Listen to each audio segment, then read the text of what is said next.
finally back on YouTube. It's been a really long time since I've uploaded a video, maybe 2 years, and I see that I've gotten a bunch of subscribers, so thank you very much for subscribing. A lot of my videos are abstract and kind of funny, and I will definitely be getting back to making some of the psychedelic Bach videos on my 10-string guitar. Right in the meantime, I'm going to be doing a bunch of lesson videos that I have planned out, and let's get started with this one. Simple blues lick. I did it in E and then up in C, and I'll take you guys through step by step how to do this and some tips and tricks for practicing it and getting the riff down. This may be really easy for you, it may be really hard depending on where your guitar playing level is, but hopefully I can make a video for everybody. And please stick around, I got a lot more coming. Okay, so first thing, we're going to be starting with our second finger on the G string. Slide into this up to the 4th fret, and then grab with the pointer finger on your D note here. One thing you'll want to do to keep it sounding fast is not play legato where notes ring out like this. So if you watch how I do this, I'm just keeping the notes nice and short. Work on that transition until you have it down really well. Right from there, I'm going to come back with my second finger, and we're going to do a double slur. It's a slide from B, the 4th fret, down to A with a pull-off.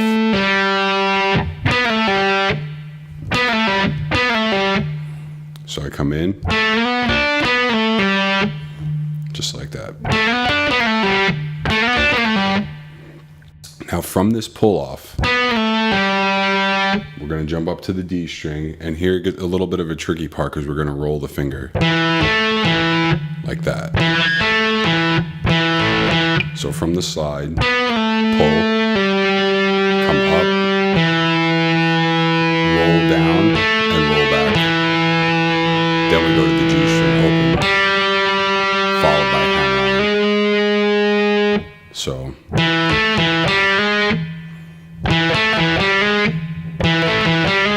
as you're doing this, any parts that are giving you a little bit of a problem, just spend some extra time on them. And then back to the root, E.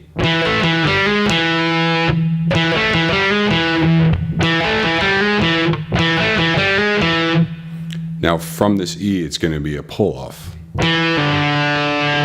So watch how I approach this. I go. It could be a little weird because you're going from a hammer to a pull-off. So we do the roll, hammer, then pull-off.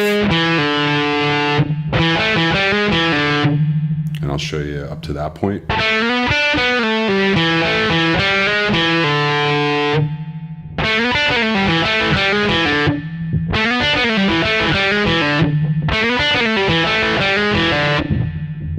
From this pull-off, we're going back to another roll.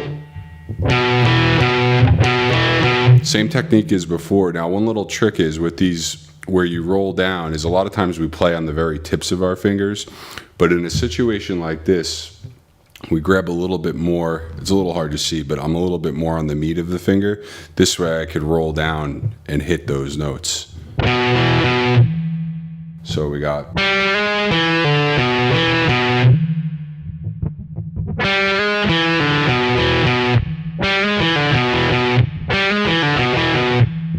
And then from the roll, a D open, a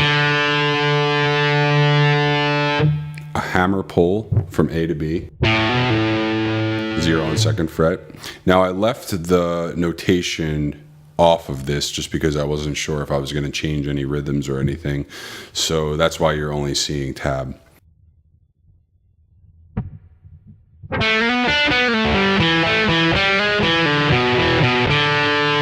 And then your hammer pull, the bend from G to G sharp, and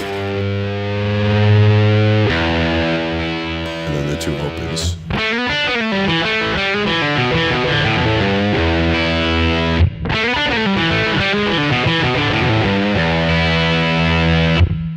That was example 1. Let's go to example 2.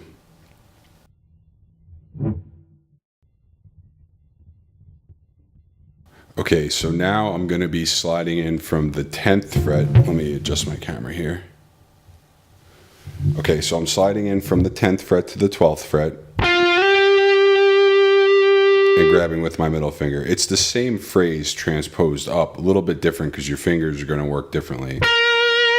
But by learning it here, you'll be able to use these phrases in any key. So again, still sliding up the third, catching the second. Now I'm going to come back, slide, and then do a pull off. Since I'm not pulling open, I'll need to have my first finger prepared.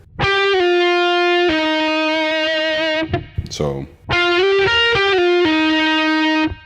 you're going to want to get that down as you come down here, and then make a pull off.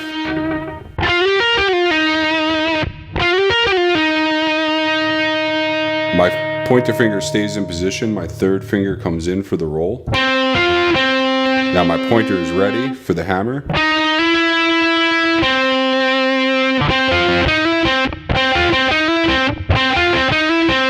So I come in.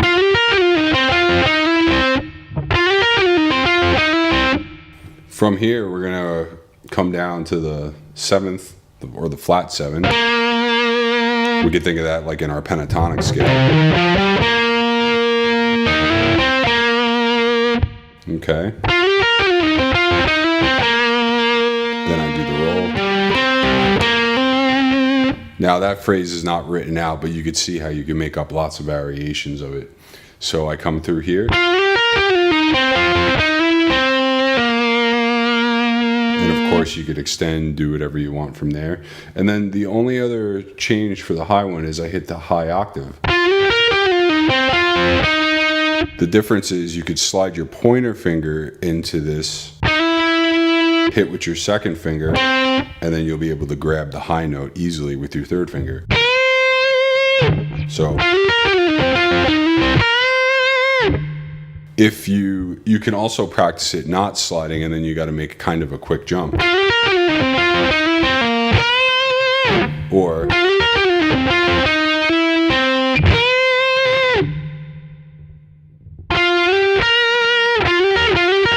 part 1, part 2.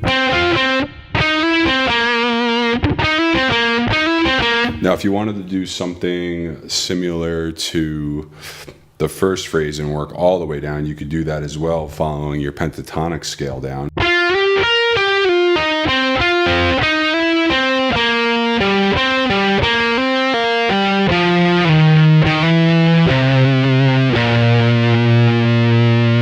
And maybe what we'll do is we'll do another lesson video where we kind of expand on that phrase, but take your time getting that phrase down, and hopefully you could even make up some of your own stuff off of those phrases.